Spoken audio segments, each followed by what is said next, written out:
A.C.B.A.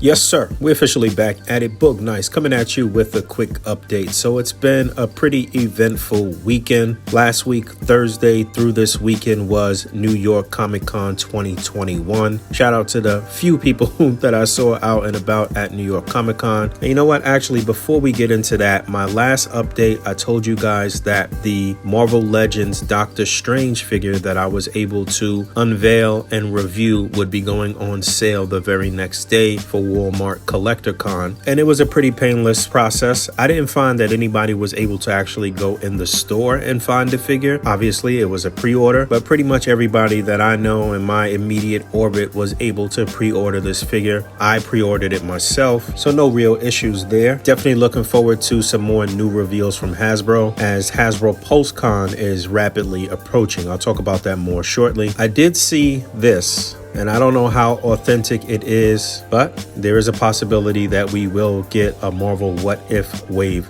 2. Never thought I'd be saying this, but I'm actually hoping for a Wave 3 of AOA. Speaking of which, I am wrapping up the reviews for the single carded figures from that wave. Up next will be Iceman, and then I'll cap things off with Legion, and then get to the Colossus Build-A-Figure. And shout out to my man Hannibal Beast 13. I should have the Armadillo Build-A-Figure wave coming in this week. A couple other things I'm looking forward to. I did get the Mafex Gambit, so I'm looking forward to cracking him open. I'm not sure if I'm going to do a full-on review, but I will say that this figure came out pretty nice. And Friday I actually got the Wolverine 5-pack, so looking forward to cracking that open as well. But yeah, Thursday was the first day of New York Comic Con. I skipped out of work for a little while and just went over there for like an hour and a half. Met up with my man Danny real quick. I saw that the Tamashii Bluefin booth, I saw they were selling the con exclusive Goku, but only for people that had previously got a voucher. So yeah, I just walked around a bit, chopped it up with my man Danny for a hot moment, and then I went back to work. I didn't buy anything.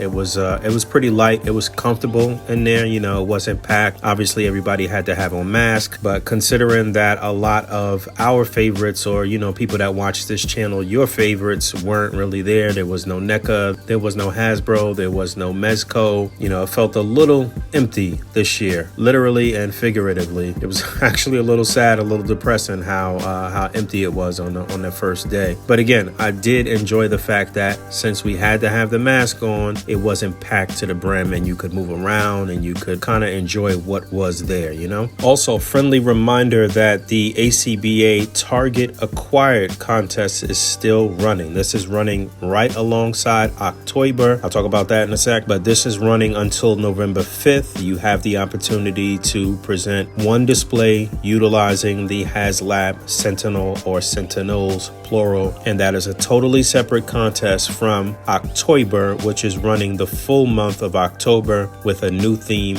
every day. I'm gonna actually get back on the ball this week and catch up. I'm a few days behind now, but I have been really enjoying all of the entries that I've been seeing thus far. It's been really fun. It's been some amazing displays, some really funny things. I just been really having a good time, just kind of geeking out looking at everybody else's entries. So still plenty of time for you to enter for October, and I would highly recommend that you get in the game and get off the bench, do your thing, flex those muscles, as we are rapidly approaching serious tournament time, where there will be some really big prizes and some hefty sums of cash on the line.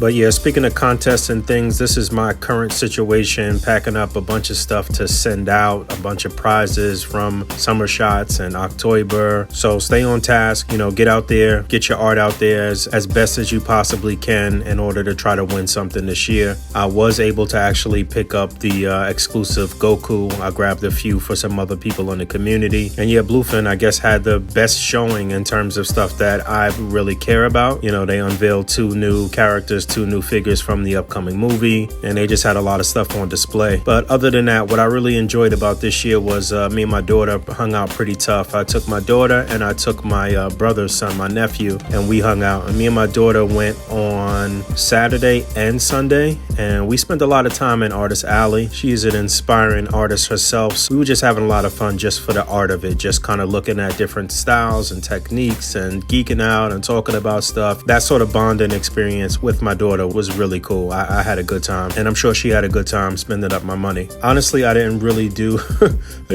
any work, really. I was just kind of, just hanging and just enjoying myself. So I'm grateful for that. I didn't appear on the podcast this past Saturday, but the boys still did the show. They held it down. It was a really good show, a funny show. So please go back and check that out. Episode 162 of the Articulated Comic Book Art Podcast is live. And yeah, that's pretty much it. A lot of cool stuff I saw. So yeah, I just wanted to touch base with you guys for a hot minute, check in, get the first video of the week up. And thanks for hanging out. As always, rate, comment, and subscribe. Hit that bell down there. And until next time, peace. I'm in the game, I'm grinding, I got to play 24 hours in a day, 7 days out the week, I never sleep. I'm on my grizzly bear, 52 weeks out the year.